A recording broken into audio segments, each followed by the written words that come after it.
And if the Democrats really cared about race today, because people will say, well, where's the racism in America now, Dinesh? Well, the racism now, I think, is sadly to be seen in what I will call our urban plantations. And by that I mean Detroit and inner city Baltimore and Oakland and all these places which, by the way, trillions of dollars have been spent, and yet many of these places are just as bad as they were in 1968. Now, do you see Jesse Jackson down there protesting? Do you see all these progressive left-wingers down there? Are they taking a knee against the school board that is running schools where no one learns anything? I was reading a book on the slave plantation, and it described the features of the slave plantation. This is Kenneth Stamp's book, the historian Kenneth Stamp, called The Peculiar Institution.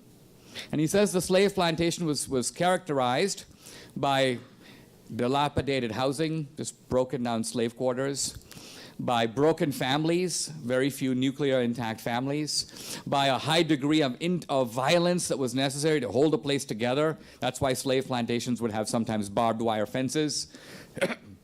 By the absence of opportunity, nobody could ever get ahead. Slavery is obviously for life. And finally, by a mood of nihilism and despair. And I ask you, are those 5 features of the slave plantation not now overwhelmingly present, tragically, not only in our inner cities, not only involving blacks, but also on Native American reservations, also in the barrios where Latinos are, and increasingly in white communities, which are economically devastated, where you have high degrees of opioid addiction. This is the America we live in now. And so my message is this. To me, the race card and the fascism card are frauds.